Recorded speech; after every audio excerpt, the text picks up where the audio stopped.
ఓం శ్రీ గణేశాయ నమ. ఓం శ్రీ సరస్వతి నమ. మాతాపితృగురుదేవతాభ్యో నమ. శ్రీపాదవల్లభ నృసింహ సరస్వతి శ్రీ గురు దత్తాత్రేయాయ నమ. వైశాఖ పురాణం స్కాంద పురాణ వైష్ణవఖండ అంతర్గతం 16వ అధ్యాయం యముని పరాజయం. అప్పుడు నారద మహర్షి లోకమునకు వెళ్ళాను. యమలోక స్థితిని చూచెను. యమునితో ఇట్లనెను, ఓ యమధర్మరాజా, నీ లోకమున నరక బాధలు పడువారి రోదన ధ్వనులు వినిపించవేమి? చిత్రగుప్తుడును ప్రాణుల పాపములు లెక్క రాయటమాని మునివలే మౌనంగా ఉన్నాడేమి? సహజముగా బహువిధ పాపములను మానవులు నీ లోకమునకు రాకుండుటకు కారణమేమి అని ప్రశ్నించాను. యముడును దీనుడై ఇట్లనే, నారద మహర్షి, భూలోకమున ఇక్ష్వాకు వంశవాడైన కీర్తిమంతుడు అనురాజు మిక్కిలి విష్ణు భక్తుడు. అతడు ధర్మబేరిని మ్రోగించి తన ప్రజలందరినీ వైశాఖ వ్రతం అవలంబించినట్లు చేయుచున్నాడు. చేయని వారిని తీవ్రంగా శిక్షించుచున్నాడు. ఇందువలన ప్రతివారును భక్తి వలనను దండను భయమునను తప్పక వైశాఖ మాస వ్రతమును ధర్మములను ఆచరించుచు చేసిన పాపములను పోగొట్టుకొని విష్ణులోకమునకు చేరుచున్నారు. ఇందువలన నరకమునకు వచ్చువారెవరునూ లేరు. ఈ కారణమున నరకమునకు వచ్చువారు లేక వైశాఖ స్నానాదుల మహిమ వలన శ్రీహరి లోకమునకే పోచున్నారు.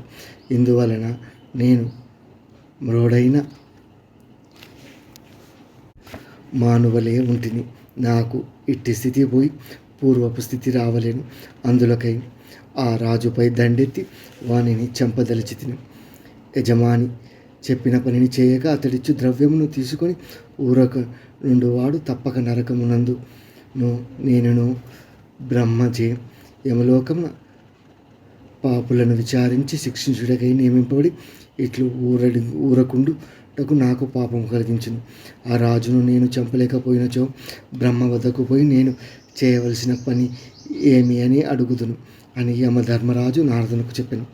నారదుడును బాగున్నదే అని తన దారిన తాను పోయాను. యమధర్మరాజు తన వాహనమైన మహిషమునెక్కి భయంకర ఆకారముతో యమదండమును ధరించి భీకరులకు 10 కోట్ల యమభటులతో కీర్తిమంతుని పట్టణమును ముట్టడించి శంఖమును ఊది వానిని యుద్ధమునకు పిలిచాను. కీర్తిమంతుడును వచ్చినవాడు యమధర్మరాజుని తెలుసుకొని యుద్ధసన్నుడై యమధర్మరాజును ఎదిరించాను. యమునకు కీర్తిమంతునకు మిక్కిలి భయంకరమైన యుద్ధం జరిగాను. యముని సేవకులకు మృత్యు రోగము యమదూతలు కీర్తిమంతుని ఎదిరింపలేక పారిపోయిన యముడు ప్రయోగించిన ఆయుధములన్నీ కీర్తిమంతుని ఆయుధముల ముందు శక్తిహీనులై ఉన్నవి.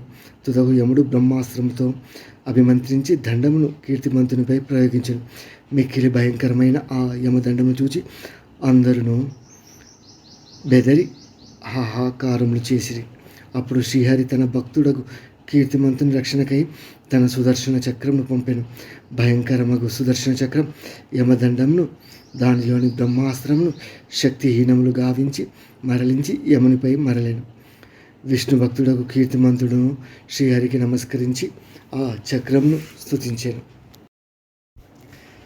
సహస్రార నమస్తేస్తు విష్ణుపాని విభూషణ త్వం స్వర్లోక రక్షాయై హరినాచ ధృతపురాం త్వం యచేజాయ మంత్రాతుం విష్ణుభక్తం మహాబలం రుణాం దేవాద్రుహంకాల సమేవ హినచాపరః తస్మాదేనం యమం రక్ష కృపాం కురు జగత్ప్రతే అని కీర్తిమంతుడు ప్రార్థింపగా సుదర్శన చక్రం యముని విడిచి దేవతలను చూచుచుండగా ఆ రాజు వద్దకు వచ్చి నిలిచాను. యముడును తన సర్వ ప్రయత్నములను వ్యర్థములగుటను గమనించాను. కీర్తిమంతుడు సుదర్శనమును ప్రార్థించి తనను రక్షించుటను చూచి మిక్కిలి అవమానమును విషాదమును పొందెను.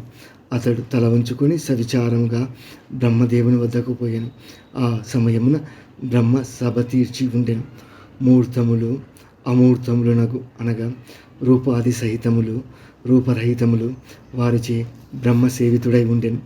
బ్రహ్మదేవతల కాష్టమైన వాడు జగములు అను వృక్షమునకు బీజము విత్తనము అయిన బ్రహ్మ అన్ని లోకములకు పితామహుడు. ఇట్టి బ్రహ్మను లోకపాలకులు దిక్పాలకులు రూపములు గల ఇతి పురాణాదులు వేదములు సముద్రములు నదీనదములు సరోవరములు అశ్వత్థాది మహావృక్షములు వాపీకూప తటాకములు పర్వతములు అహోరాత్రములు పక్షములు మాసములు సంవత్సరములు కళలు కాష్టములు నిమేషములు ఋతువులు ఆయనములు యుగములు సంకల్ప వికల్పములు నిమిషోన్నేష్మములు నక్షత్రములు యోగములు కరణములు పూర్ణిమలు అమావాస్యలు సుఖదుఖములు భయాభయాలు లాభలాభములు జయాపజయాలు సత్వరజోగుణములు శాంత మూఢ అతిమూఢ అతిఘోర అవస్థలు వికారములు సహజములు వాయువులు శ్లేష్మ వాత పిత్తములు వీనితో కొలువుదిరిన బ్రహ్మను చూచెను. పైన చెప్పబడినవి దేవతారూపమున బ్రహ్మ కొలువులో సేవించు వారని భావం. ఇటు దేవతలున్న కొలువులోనికి యముడు సిగ్గుతో కొత్త పెండ్లి కూతురు వలె తల వంచుకొని ప్రవేశించెను. ఇట్లు సిగ్గుతో తన వారందరితో వచ్చిన యమును చూచి సభలోని వారు క్షణమైన తీరికయుండని ఇతడు ఇక్కడికి ఎందులకు వచ్చెను, తల వంచుకొని విషాదంగా ఉండుటకు కారణమేమి అని సభలోని వారు విస్మయపడిరి. ఇతడు వచ్చిన కారణమేమి, పాపపుణ్యములు తెలుపు పత్రములు కొట్టివేతలతో నుండుటేమి అని ఇట్లు సభలోనున్న భూతములు దేవతలు ఆశ్చర్యపడుచుండగా యమధర్మరాజు బ్రహ్మపాదములపై పడి దుఃఖించుచు రక్షింపుము రక్షింపుము అని ఏడ్చెను. స్వామి, నన్ను రక్షించు, నీవుండగా నేను పరాభవము పొందితిని. మానవుల పుణ్యపాపములు తెలుపటం వలన పాపులను నేను రాయించి నేనే కొట్టివేయింపవలసి వచ్చినది. నేను నిస్సహాయముగా నిస్వార్థముగా నిర్వాపారముగా చేతులు ముడుచుకొని ఉండవలసి వచ్చినది అని పలికి నిశ్చేష్టుడై ఉండెను. దీనిని చూచి సభలో గగ్గోలు బయలుదేరను. స్థావర జంగమ ప్రాణులన్నింటినీ ఏడిపించు ఇతడే ఏడ్చుచున్నాడేమిటి, అయినను జనులను సంతానపరచువాడు శుభమును పొందునా, చెడు చేసిన వాడు చెడును పొందక తప్పదు అని సభలోని వారు పలు విధములుగా తమలో తాము అనుకొని వాయువు సభలోని వారిని నిశ్శబ్దపరిచి బ్రహ్మపాదములపై వాలిన యమధర్మరాజును దీర్ఘములు దృఢములు నగు తన బాహువులతో పైకి లేవదీసెను. దుఃఖించుచున్న అతనిని ఆసనమున పై కూర్చుండబెట్టి ఊరడించెను. నిన్ను పరాభవించిన వారు ఎవరు, నీ పనిని చేసుకొనకుండా అడ్డగించినది ఎవరు, ఈ పాప పట్టికను ఇట్లు తుడిచిన వారెవరు, వివరముగా చెప్పుము. నీవెందులకు వచ్చితివి, అందరను పరిపాలించు వారే నీకును నాకును ప్రభు, భయము లేదు, చెప్పుమని అడుగగా యమధర్మరాజు అయ్యా అని దీనముగా అతి దీనముగా పలికెను.